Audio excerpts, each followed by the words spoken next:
वर्णों के उच्चारण स्थान। इससे पहले हम कल प्रत्याहार और प्रत्याहार बनाना और प्रत्याहार की संख्या की व्याख्या किया था। आज हम जो प्रमुख है वर्ण उनके उच्चारण स्थान के बारे में आपको बताने जा रहे हैं। उदाहरण के लिए हम उच्चारण किसे कहते हैं? जब हम किसी वर्ण को बोलते हैं, किसी शब्द को बोलते हैं, किसी वाक्य को बोलते हैं, उस समय हमारे मुंह के अंदर जीभ किसी न किसी स्थान को स्पर्श करती है। इन स्थानों को ही उच्चारण स्थान कहते हैं। जीभ का किसी को स्पर्श करना अंदर मुंह के अंदर उच्चारित करते समय उसको हम कहते हैं उच्चारण स्थान। उच्चारण स्थान उसी प्रकार का है जैसे हम किसी वाक्य के शब्द तक पहुंचने के लिए अपने मुख के अंदर की तमाम आकृतियों का प्रयोग करके उनका उच्चारण करते हैं। जैसे किसी ट्रेन को पहुंचने से पहले स्थान का निर्धारण होता है, उसके अंतिम स्टेशन का निर्धारण होता है, उसी प्रकार से संस्कृत के अंतर्गत हमारे मुख के अंदर उच्चारण के स्टेशन बने हुए हैं। वह एक निश्चित स्थान है। उन्हीं स्थानों से हम प्रयास करें या न प्रयास करें उच्चारण निकलता ही है। अगर उनसे कहीं दूसरी स्थान से हमने उसको निकालने की कोशिश किया तो ऐसे स्थिति में उच्चारण गलत होता है और भाषा समझ में नहीं आती है और लिखते समय सुन करके लिखते समय वह वाक्य और शब्द गलत हो जाते हैं। यह अति आवश्यक है कि हम शुरुआती ही दौर में इनको जान लें, क्योंकि इनकी जो संख्या है यह आपको कल हमने बताया था कि 33 है, 9 स्वर हैं और 33 व्यंजन है। इन व्यंजनों का उच्चारण हमको जान लेना चाहिए। अब जानने के लिए सबसे पहले हम मुंह के अंदर, जैसे इन स्थानों को हमने लिखा है, हम तो साथ में आपको संदर्भित करेंगे ही, लेकिन कंठ जो यहाँ पर सबसे नीचे ठुड्डी के नीचे वाले भाग गर्दन में उठा हुआ स्थान होता है उसे कंठ कहते हैं। ताल उसे कहते हैं जब मुख के आंतरिक दो भागों के ऊपर वाली परत को हम ताल कहते हैं। मूर्धा जब जीभ हमारी आगे जाते समय दांत के अंतिम छोर जड़ पर मुड़ करके जिन वर्णों को उच्चारण करती है उसे हम मूर्धा कहते हैं।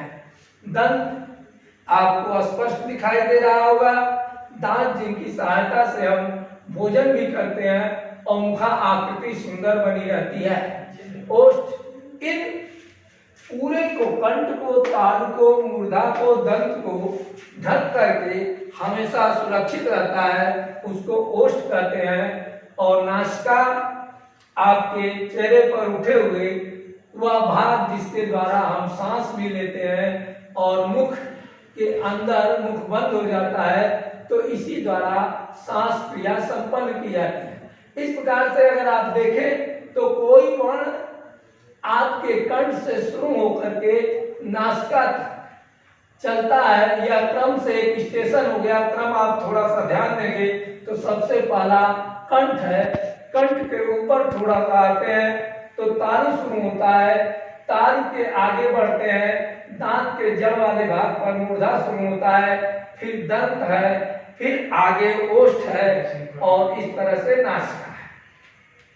अब इनके बारे में हमने व्याख्या तो कर दिया, लेकिन कुछ ऐसे व्यंजन हैं, कुछ ऐसे स्वर हैं जिनके उच्चारण में इनके दो लोगों के माध्यम से, दो अंगों के माध्यम से उच्चारण होता है, उनका भी नीचे व्याख्या दी गई है। अब हम आपको यह बताना चाहते हैं कि यह जानना क्यों आवश्यक है कि उच्चारण स्थान क्या होता है। अगर इसको हम नहीं जान पाते हैं तो बोलते समय जो उच्चारण अगर सही स्थान से नहीं होता है उसे भाषा में लिखते समय हमसे लिखने में गलती हो जाती है, जिसके कारण मात्रा वर्ण आदि में विकार उत्पन्न होता है। इस नाते इसे हम प्रारंभिक दौर में ही जान लेना चाहिए कि वर्णों का उच्चारण स्थान क्या है और प्रयास करके उन्हें सुन करके ये वर्ण अगर बोला गया है, अगर मेरे वर्ण ध्यान में है तो उसे उच्चारित भी करके हम शुद्ध लिख सकते हैं। या लिखने की सबसे सही, लिखने की सबसे सरल और शुद्ध प्रक्रिया है। इस नाते उच्चारण का हमारी भाषा में सबसे अत्यधिक महत्व है। अब यहाँ पर पहला उच्चारण स्थान लिखा गया है जो अपूह विसर्जनीय कंठ। ये सामान्य रूप से सूत्र के रूप में लिखा गया है, यह सरलता से याद करने के लिए लिखा गया है, लेकिन यह सरलता के साथ साथ हमारे समझ में भी आना चाहिए। और जो है स्वर है, प्रथम स्वर है अ और आ। उ का अर्थ होता है क वर्ग। इस क वर्ग में 5 वर्ण आते हैं, क ख ग घ अंग। ह आप जानते ही हैं, ह एक स्वतंत्र तरह का वर्ण है। और विसर्जनिया, इस तरह के चिन्ह जो होते हैं वह विसर्ग या विसर्जनिया, यहाँ नियम नाम माने विसर्ग, इनको विसर्ग कहते हैं। इसका उच्चारण कंठ से होता है। कंठ हमने आपको शुरू में ही बताया, फिर एक बार रिपीट कर दे रहा हूं। कंठ सबसे नीचे गले में जो उठा हुआ स्थान होता है वहीं से उच्चारित होता है। आप बोल करके अभ्यास करके देख सकते हैं। अ क ख ग आदि वर्ण यही से उच्चारित होते हैं, इस नाते इनका उच्चारण स्थान कंठ है। कभी कभी का प्रत्येक वर्ष लगभग इससे प्रश्न पूछे जाते हैं। यह प्रश्न इसलिए पूछे जाते हैं कि क्या आपको भाषा का ज्ञान है कि नहीं है, उच्चारण स्थान का ज्ञान है कि नहीं है। तो इस तरह से इस चार्ट को, इस तालिका को याद भी कर लेना चाहिए। और अगर इसका अभ्यास हम कर ले तो वर्णों को उच्चारित करके हम पहचान सकते हैं और परीक्षा में लिख सकते हैं। दूसरे नंबर पर इचु यसानाम तालु।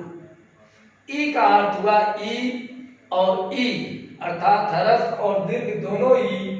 चू का अर्थ हुआ च वर्ग, अर्थात च वर्ग का मतलब पूरे इसमें 5 वर्ण च छ ज झ या य और श, ये इसका उच्चारण स्थान तालु है। अब आप बोल करके इसे देख सकते हैं। तालु ने बताया कि मुख के ऊर्ध्व ऊपर वाला भाग तालु कहलाता है।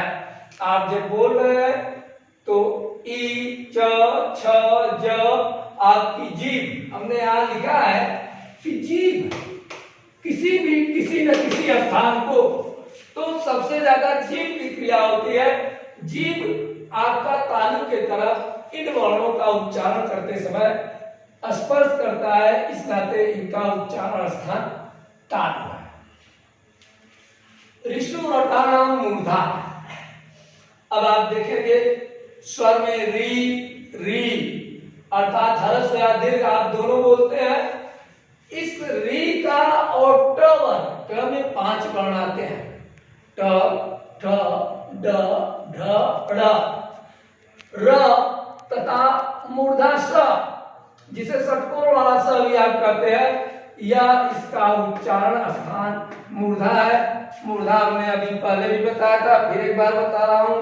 जीभ जब ऊपर उठती है और दांत के अगले जड़ की तरफ मुड़ जाती है, उसे हम मूर्धा कहते हैं। तो इनके स्थान उच्चारण इसी मूर्धा से होते हैं, इस नाते इन्हें मूर्धा उच्चारित वर्ण कहते हैं। ली तू ल सा न्या दंत।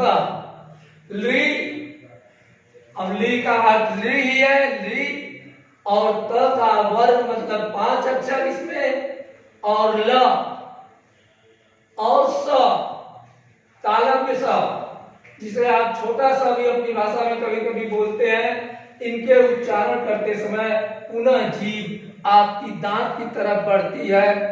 इस तरह से यह उच्चारण स्थान दंत हो गया। आप उच्चारण करके देख सकते हैं क ल स, या इस तरह से इनका उच्चारण स्थान दंत हो गया। उपध्वनियां नाम ओष्ठम। उ प, प का अर्थ है 5 वर्णों से 5 वर्ग, अर्थात 5 वर्ग। 5 वर्ण का मतलब हो गया प, फ, ब, भ, म। इनको बोलते समय हमारा ये ओष्ठ जो मुख का अग्रभाग है वह दोनों ऊपर नीचे स्पर्श करते हैं, बिना स्पर्श के नहीं हो सकता। एक कहा भी जाता है लग लग, लग लग माने चुनना और बिलग माने अलग होना। ओठ से हम जब कहते हैं लग जाओ तो नहीं लगता, लेकिन जो बिलग कहते हैं तो इसका मतलब यहाँ पर उपध्वनियां नाम ओष्ठव, ओष्ठ के भी सहायता से वर्णों का उच्चारण होता है।